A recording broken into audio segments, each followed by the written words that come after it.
When we say Shiva, generally he is always referred to as Swayambhu because there is no particular moment of creation, there is no particular source of creation. He is by himself. That's why the word Shiva means that which is not. That which is not does not happen at a particular time, does not happen through something, it is there. So Shiva was the creator. Brahma came and started creating. So various galaxies, the planets, the life forms, the humans, everything came forth out of him. Creation got into its grind of movement and Shiva, who was still, opened his eyes and started looking at the creation. As he observed the creation, he saw people were going through all kinds of struggles, pains, miseries, agony, various levels. Here and there was little bit of pleasure and joy. So when he saw this, he did not like the creation.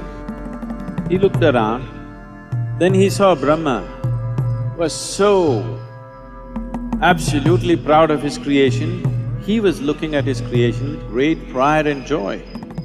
Then he found 2 eyes were not enough, so he popped one more head to look at this side, he didn't want to miss anything. Then he popped one more and one more. Then he popped a 5th head, like a crown for his pride, not to look at anything in particular, just to crown himself with an extra head. When Shiva saw that this Brahma is so gloating about such a miserable creation, he got mad. He attacked Brahma and plucked his 5th head out. Now he has only 4, you know. Brahma screamed in pain and said, "Why are you doing this to me?" Then Shiva said, "Are you not ashamed of this creation that you have done? Everybody is suffering, people are going through all kinds of struggles. People are going through all kinds of miseries and pain and agony." Brahma said, "I have not created pain, nor have I created joy. I have just made it. It is up to them how they go through this. It is in their mind." Then Shiva said, "Who created the mind? That is also your creation." Brahma said, "The mind has no attributes of its own, it is just there. People can make joy out of it or misery out of it. People can make agony out of it or ecstasy out of it, it's left to them." Then Shiva sat down and looked at the creation very carefully, observed every creature, and then he wanted to know his own mind. So he closed his eyes and started looking at the nature of his own creation, his own mind. And when he realized, when his realization came to a certain absoluteness that actually creation is without attribute, each individual can make whatever he wants. The mind is attributeless. So when he realized this, then he became so ecstatic that he jumped and danced. He danced wildly out of his joy and ecstasy. As he danced intensely, with absolute involvement, when every cell in his body was a dance by itself, suddenly he realized that this dance is not necessary either. And he noticed, at the peak of his dance, there was absolute stillness. So he sat down as an ascetic, unmoving, utterly still.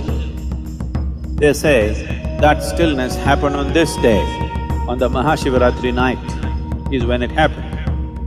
From intensity of ecstasy to absolute annihilation and stillness, these two things he went on alternating.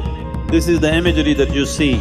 Sometimes he's dancing and exuberant, sometimes he's utterly still as if nothing exists.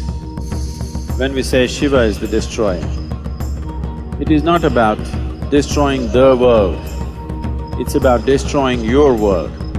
Your world is essentially an accumulation of past experiences and impressions. Past is seeping into the present only through your thought process. And it is projecting itself into the future through your desiring process. What you know as your desire is essentially an exaggerated version of the past. So the destruction of the past is the essential nature, because if you want to know the grandeur of the creation, that is possible only through the presently existing moment that is here right now. This is the only doorway. In utter stillness, there is no past. In absolute movement, there is no past. These are the two fundamental passages that Shiva found to give access to that which is creation and the source of creation.